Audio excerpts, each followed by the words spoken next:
अस्सलाम वालेकुम वरहमतुल्लाहि वबरकातुहू। आज हम शुरू करेंगे इंग्लिश का नेक्स्ट चैप्टर। जो फर्स्ट चैप्टर में ही एक पोएम है, उसको हम कंप्लीट करेंगे, जो जिसका नाम है अ हाउस अ होम। अब हमें सबसे ऊपर दो लाइन लिखी हुई है, what is difference between a house and home, discuss it with your partner then read the poem. तो अब सबसे पहले तो हमें डिस्कस करना था। अभी डिस्कस करने के लिए हमारे पास कोई स्टूडेंट नहीं है, तो अभी हम क्या करेंगे, हम डायरेक्ट इसके बारे में बात करेंगे। हम आपस में ही डिस्कस कर लेते हैं, ठीक है। तो होम और हाउस, डिफरेंस क्या है दोनों में? हम जानते हैं हाउस जो होता है वो किसी भी मकान को कहा जा सकता है, यानी ईंट पत्थर और इन सब चीज़ों से, टाइल वगैरह ये सारी चीज़ों से बनकर जो कंप्लीट ढांचा तैयार होता है उसे हम हाउस बोलते हैं। और होम तब बनता है जब उसमें फैमिली यानी लोग रहते हैं, तब वो हाउस बनता है। हाउस कब बनता है? जब फैमिली और फैमिली मेम्बर्स उसमें वहाँ पर रहते हैं, यानी उस ढांचे के अंदर, यानी उस मकान के अंदर जब लोग रहते हैं तो वो होम में कन्वर्ट हो जाता है, उसको हम होम कह सकते हैं। जब तक होम नहीं कह सकते जब तक उसमें लोग ना रहते हों। मान लीजिए एक ढांचा खड़ा है, यानी बिल्डिंग बनी हुई है, उसमें रहता कोई नहीं है, तो वो क्या है? सिर्फ हाउस है, ना कि होम। क्लियर हुई बात? चलिए, अब इसमें फॉर्म में क्या है, इसी के बारे में डिस्कस है। ऊपर हमें हाउस के बारे में बताया, नीचे होम के बारे में बताया। पढ़ लेते हैं। What is a house? सबसे पहले सवाल क्या है? What is a house? House क्या है? It's brick and stone. अब जो मुश्किल वर्ड्स हैं हम लिखते चलेंगे, जैसे कि ब्रिक्स है। ब्रिक्स किसे कहते हैं? कुछ बच्चों को नहीं पता होगा, फिर भी हम लिख लेते हैं। ब्रिक, ब्रिक कहते हैं हम ईंट को, इसको ईंट, जिनसे हम मकान बनाते हैं। क्लियर? तो it's brick and stone. Stone कहते हैं पत्थरों को, अक्सर जानते हैं फिर भी हम लिख लेते हैं स्टोन। स्टोन मीन्स पत्थर। तो इसने क्या कहा है? ये क्या है? पत्थर और ईंट, ईंट है। हाउस क्या कहा? हाउस को क्या कहा? पत्थर और ईंट। उसके बाद एंड वुड दैट्स हार्ड, और क्या है? लकड़ी, वो भी हार्ड, जो कि हार्ड है, मजबूत है। सम विंडो ग्लास, कुछ विंडो ग्लास है, यानी विंडो के शीशे हैं। And perhaps a yard.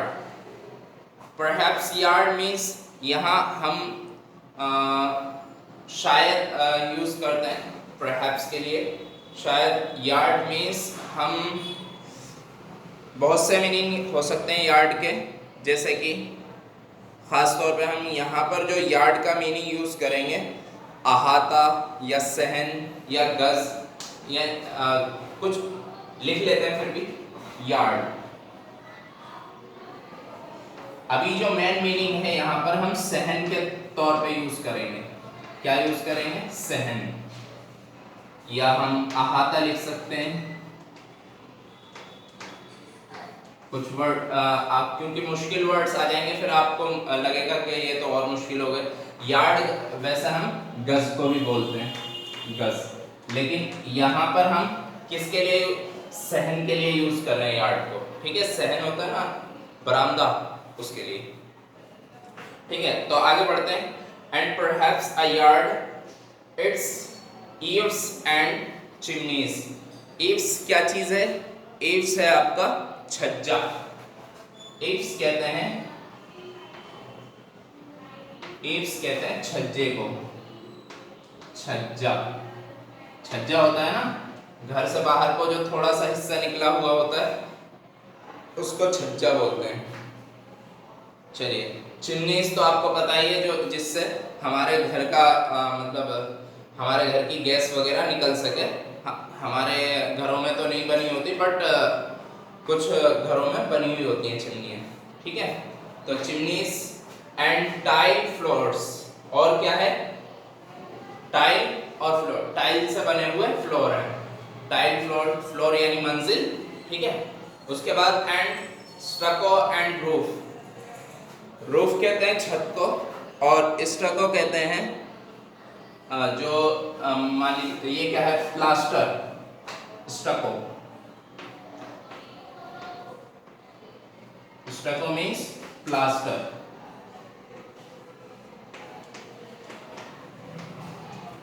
स्टको means plaster. चलिए नेक्स्ट आगे है एंड स्टको एंड रूफ, प्लास्टर और छत। अब देखिए रूफ, रूफ भी हम छत को कहते हैं।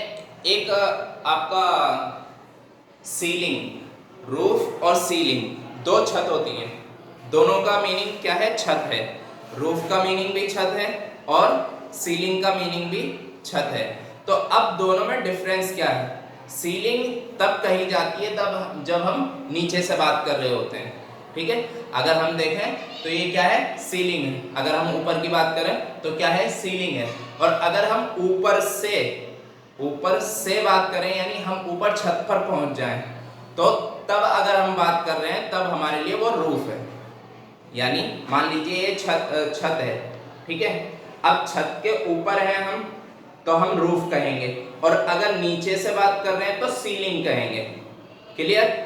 दोनों का मीनिंग क्या होता है? छत होता है। लेकिन अगर हम नीचे से बात करें, मान लीजिए हम कहें कि पंखा छत पर लटका है, तो अब यहाँ पर जो छत इस्तेमाल होगी वो रूफ इस्तेमाल नहीं होगी, वो सीलिंग इस्तेमाल होगी। क्लियर? और अगर हम कहें मैं छत पर खड़ा हूँ तो वहां पर मैं छत जो इस्तेमाल कर रहा हूँ वो किस लिए कैसे रूफ के तौर पर इस्तेमाल कर रहा हूँ। क्लियर हुई बात? दोनों का मीनिंग छत है, बट इस्तेमाल हमें मालूम होना चाहिए कि हम रूफ का भी इस्तेमाल करेंगे, सीलिंग का भी इस्तेमाल करेंगे। चलिए अभी हम पॉइंट पढ़ रहे हैं, ठीक है, इसमें आगे बात करते हैं। तो एंड स्टको एंड रूफ यानी प्लास्टर और छत, clear. And lots of doors यानी बहुत सारे दरवाजे, इन सब चीज से मिलकर क्या बनता है? हाउस बनता है। एक बार फटाफट पढ़ लेते हैं। What is a house? It's brick and stone and wood that's hard, some window glass and perhaps a yard. Its eaves and chimneys and tile floors and stucco and roof and lots of doors. तो ये इस तरीके से हमारा क्या है? House है। अभी इसमें फैमिली का कोई जिक्र नहीं है, ये क्या कहलाएगा? एक हाउस कहलाएगा। आगे है what is a home? What is a home?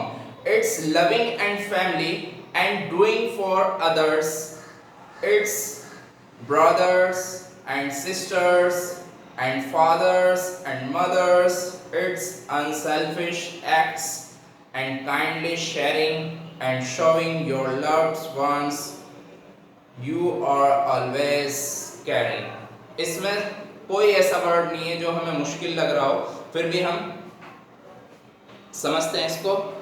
What is a home? Home क्या है?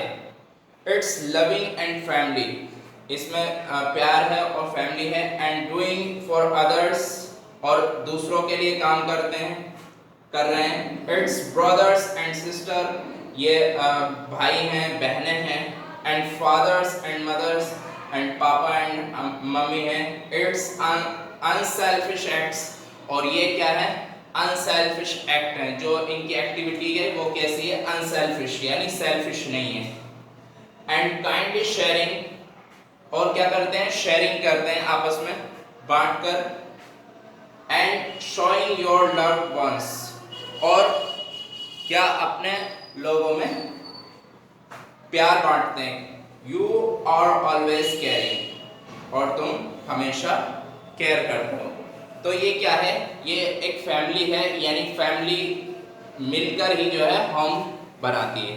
फैमिली को हम होम कहते हैं एक तरह से, जहाँ फैमिली रहेगी वो होम है। क्लियर? तो ये आपके मुश्किल वर्ड्स थे कुछ, तो मैंने ये आपको समझा दिए हैं।